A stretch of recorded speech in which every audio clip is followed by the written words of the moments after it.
Hay frases que de tanto leerlas se nos vuelven invisibles. Y eso es un peligro porque a veces las claves teológicas más profundas se esconden justo ahí, a plena vista.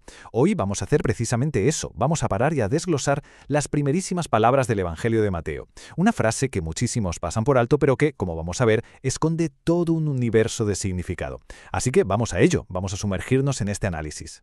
Entonces, la pregunta que nos tenemos que hacer es esta. ¿Qué hay realmente detrás de esta introducción que parece tan simple? Mirad, no es solo el título de un libro, para nada. Es en realidad una declaración de intenciones, un eco que Mateo lanza de forma totalmente deliberada para transportarnos a los mismísimos orígenes de la historia bíblica. Claro, para captar la genialidad de lo que hace Mateo, tenemos que hacer un ejercicio. Intentar escuchar con los oídos de su audiencia original. Hay que estar atentos a un eco muy específico, una resonancia que conecta directamente con las escrituras hebreas. Y aquí la tenemos. La frase en cuestión es Biblos Genesios, en griego, claro. Literalmente significa libro del origen o libro de la Génesis. Pero lo fascinante, lo que quiero que veamos, no es solo la traducción. Es que esta frase no funciona como un simple encabezado. No, es una llave. Una llave que nos va a abrir una puerta a una comprensión muchísimo más profunda de quién es Jesús y de qué es lo que ha venido a hacer.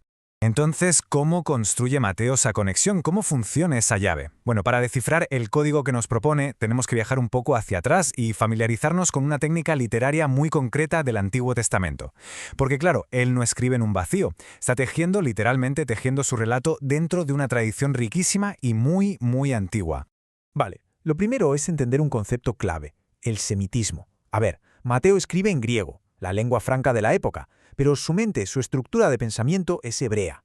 Y por eso utiliza esta construcción, Biblos Genesios, que para un griego de la calle sonaría un poco rara, ¿sabes? Un poco arcaica, casi forzada. Y es que lo hace a propósito. Él quiere que su evangelio suene a Biblia. Quiere que se sienta como una continuación natural, directa, de la historia sagrada que su pueblo ya conocía. Y esto nos conecta directamente con lo que se conoce como la fórmula Toledot. En hebreo la palabra Toledot significa algo así como generaciones o descendientes. Si uno lee el libro del Génesis verá que esta fórmula aparece una y otra vez. Es como una especie de marcador de capítulo que estructura toda la narrativa. Se usa para presentar la historia de los cielos y la tierra, luego la de Adán, la de Noé. Es la manera que tenía el Antiguo Testamento de decir, ojo, atención, que aquí empieza una nueva sección importante de la historia.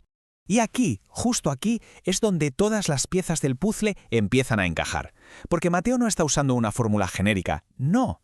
Está apuntando con la precisión de un cirujano a un libro muy concreto, al Génesis, el libro de los comienzos por excelencia. Fijaos bien en esta comparativa, porque es clave. A un lado, el texto de Mateo 1:1. Al otro, dos pasajes clave de Génesis. Pero ojo, en su traducción griega, la Septuaginta, que era la Biblia que leían los primeros cristianos. La similitud es que es brutal, es casi idéntica. Y esto, por supuesto, no es ninguna coincidencia. Mateo nos está diciendo, sin lugar a dudas, ¿recordáis aquella historia que empezó en el Génesis? Pues bien, aquí y ahora encuentra su continuación y su clímax. Y aquí está el punto crucial, algo que teólogos como John Nolan han señalado muy bien.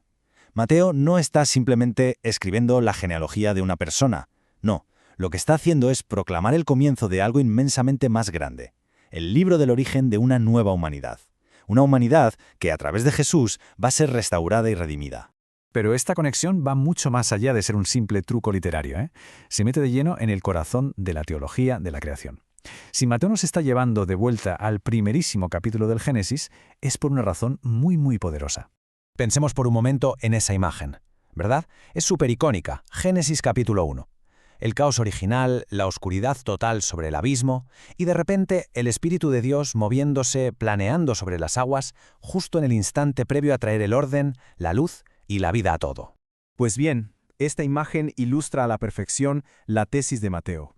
Nos está diciendo que ese mismo espíritu, ese mismísimo poder creativo y divino que dio origen al universo entero, es el que ahora, en este momento de la historia, interviene de forma directa para engendrar al Salvador en el vientre de María. Es un acto de creación, un nuevo comienzo, tan monumental como el primero.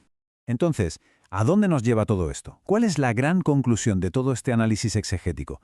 ¿Qué es lo que Mateo quiere que entendamos desde la primera línea de su libro? Pues la implicación es sencillamente monumental. Lo que Mateo nos está diciendo es que Jesús no es solo un rey más o un profeta más, no. Jesús es el comienzo de una nueva creación.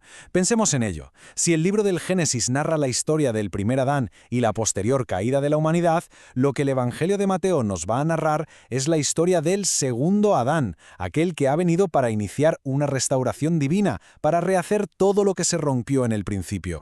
Al final, todo este análisis nos deja ver algo realmente asombroso, ¿no? Cómo una sola frase, Biblos Geneseos, elegida con un cuidado exquisito, puede desplegar una teología entera sobre quién es Jesús y cuál es su misión en el mundo. Es un ejemplo magistral de la densidad y la profundidad que tiene la escritura bíblica. Y me gustaría que cerráramos con una pregunta, una reflexión final. Si Mateo arranca su evangelio presentando la venida de Jesús como el amanecer de una nueva creación, ¿qué implicaciones tiene eso para nuestra esperanza? ¿Qué nos dice eso sobre el final de la historia?